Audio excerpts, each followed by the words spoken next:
प्रदेश में बढ़ रहे साइबर ठगी के मामलों में एटीएस की टीम ने बड़ी कार्रवाई करते हुए साइबर ठगों के एक बड़े गिरोह को गिरफ्तार किया था, जिनसे पूछताछ में कई खुलासे हुए।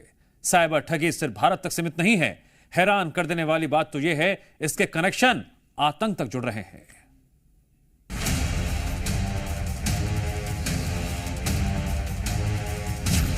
एमपी एटीएस की पूछताछ में बड़ा खुलासा।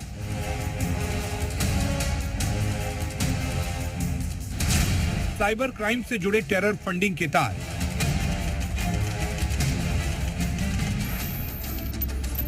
साइबर क्राइम पर लगाम लगाने के लिए प्रशासन पूरी मुस्तैदी के साथ जुटा हुआ है।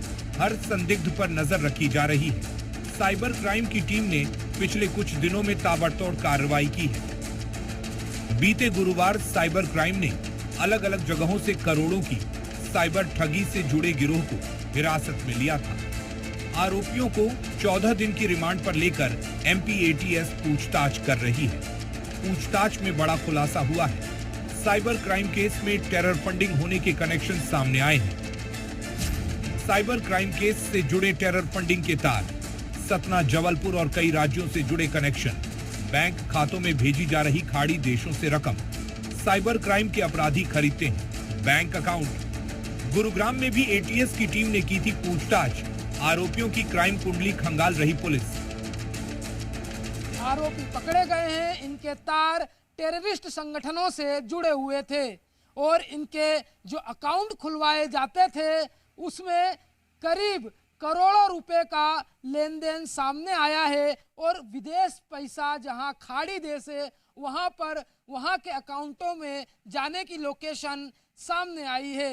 एमपी एटीएस और साइबर सेल की टीम इन आरोपियों से और पूछताछ कर रही है। साइबर क्राइम के लिए इस्तेमाल किए जा रहे बैंक खातों से टेरर फंडिंग के सबूत मिले हैं। इन खातों का इस्तेमाल कर उत्तर भारत के कई राज्यों से बड़ी मात्रा में रकम खाड़ी देशों में भेजी जा रही थी।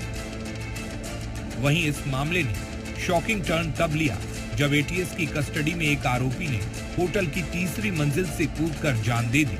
इस मामले में हरियाणा पुलिस ने एमपी एटीएस की टीम पर हत्या का केस दर्ज किया है। 9 सदस्यीय टीम को सस्पेंड भी कर दिया गया है। बताया जा रहा है कि मप्र एटीएस ने इस कार्रवाई के दौरान 41 मोबाइल फोन, 14 लैपटॉप और 85 डेबिट कार्ड 6 आरोपियों के पास से बरामद किए थे, जिनमें हिमांशु भी शामिल था। एटीएस का कहना है कि इस पूरे गिरोह को हिमांशु और उसका एक अन्य साथी ऑपरेट कर रहा था, जिसमें 4 और लोग भी उसका सहयोग कर रहे थे। इसलिए इस मामले की जांच चल रही थी। फिलहाल पुलिस ने होटल के सीसीटीवी कैमरों को भी जब्त किया है ताकि मामले में और सबूत मिल सके। उधर एटीएस की टीम गिरफ्त में आए अन्य आरोपियों से लगातार पूछताछ कर रही है।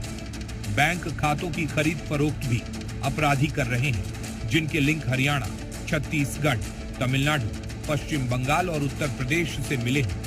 मामले में अभी और भी खुलासे होने की संभावना है। ब्यूरो रिपोर्ट, जी मीडिया।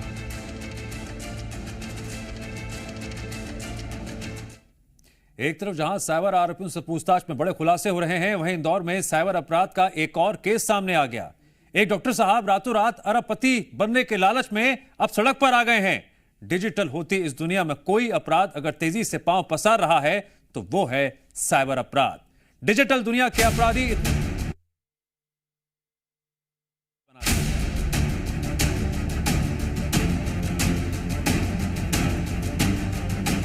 कहते हैं कि लालच बुरी बला है और कुछ ऐसा ही हुआ एक डॉक्टर के साथ। ऑनलाइन ट्रेडिंग और निवेश की जाल में एक डॉक्टर ऐसा फंसा कि उसने करोड़ों रुपए गंवा दिए।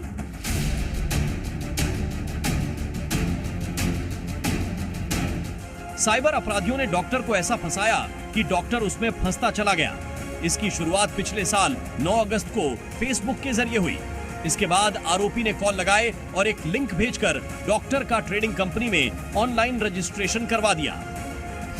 डॉक्टर ने ऑनलाइन निवेश शुरू किया और उनके नाम से बने वॉलेट में 4 गुना राशि नजर आने लगी। डॉक्टर ने 2 बार रुपये निकाले तो आसानी से खाते में बैलेंस आ गए। इससे कंपनी पर विश्वास कर आरोपी के कहने पर 1 करोड़ रुपए से ज्यादा निवेश कर दिए। डॉक्टर से 9 अगस्त से 29 नवंबर तक कुल 3 करोड़ 4 लाख रुपए जमा किए। रुपये जमा करने के बाद डॉक्टर ने अपने बेटे को घटना बताई, जिसके बाद और नेशनल साइबर हेल्पलाइन नंबर पर शिकायत दर्ज कराई गई। से एक लड़की जुड़ी आरू भट्ट उर्फ आरती, लगभग 1.5 करोड़ इन्वेस्ट करने के बाद जब मैंने पैसे निकालने की कोशिश की तो उनके द्वारा बताया गया कि अभी आप पैसे नहीं निकाल सकते क्योंकि इनकम टैक्स का आपको रिटर्न भरना पड़ेगा। उससे लगभग 3 करोड़ 8 लाख रुपए का इन्वेस्टमेंट करा लिया। 3 करोड़ 8 लाख का फ्रॉड हुआ है, जबकि उसको जो रकम दिखाई दे रही थी लगभग 8 करोड़ की रकम दिखाई दे रही थी। उस ऐप में जो आरोपियों के अज्ञात आरोपियों के खिलाफ धोखाधड़ी की विभिन्न धाराओं में क्राइम ब्रांच में केस रजिस्टर कर लिया गया है। बहरहाल अपराध शाखा मामले की जांच में जुटी है। कई बैंक खातों और मोबाइल नंबरों की जांच चल रही है। Bureau report, C media.